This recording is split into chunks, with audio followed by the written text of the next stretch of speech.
This is the Peter Pan story, roughly speaking. Peter Pan is this magical boy.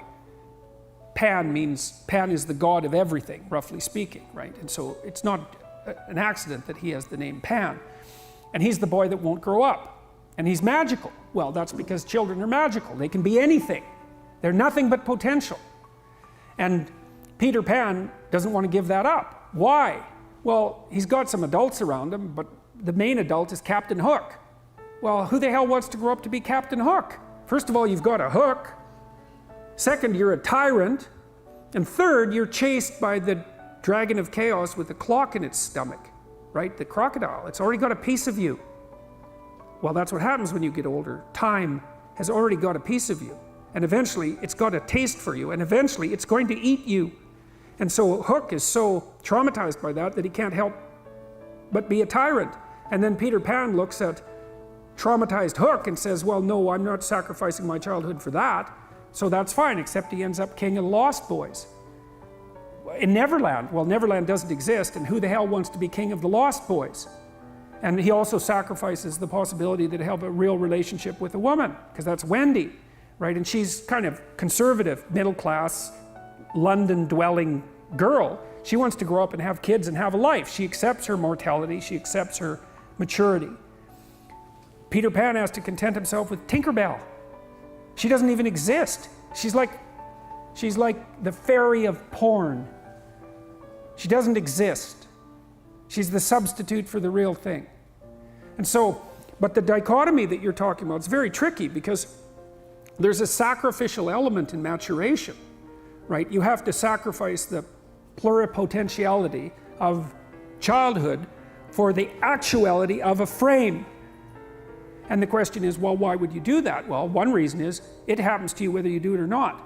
You can either choose your damn limitation, or you can let it take you unaware when you're 30, or even worse, when you're 40.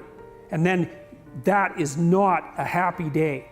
And I see people like this, and I think it's more and more common in our culture, because people can put off maturity without suffering an immediate penalty.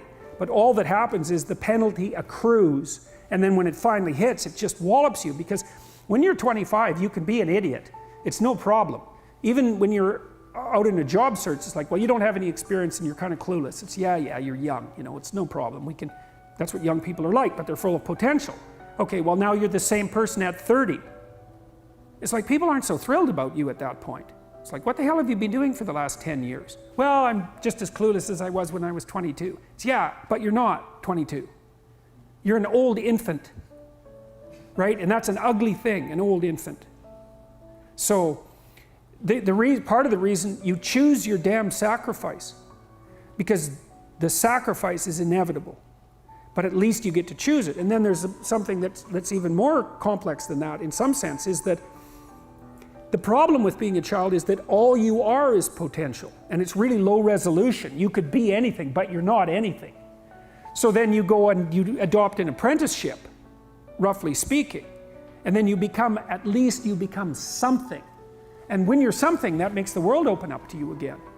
Like if you're a really good plumber, then you end up being far more than a plumber, right? You end up being a good employer. Not that plumbers, I'm not putting plumbers down. It's like more power to plumbers.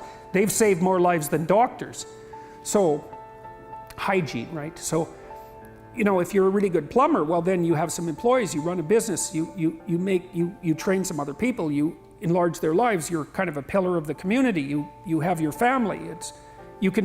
Once you pass through that narrow training period, which narrows you and constricts you and develops you at the same time, then you can come out the other end with a bunch of new possibility at hand. And Jung talked about that. He thought that part of the proper path of development in the last half of life was to rediscover the child that you left behind as you were apprenticing.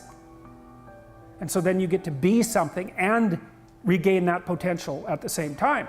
Very, very smart. Well, he was very, very smart, so that's very wise thing to know. So, yeah, sacrifice. We'll talk more about that too. You get to pick your damn sacrifice. That's all. You don't get to not make one. So you're sacrificial whether you want to be or not. That's a good thing to know as well.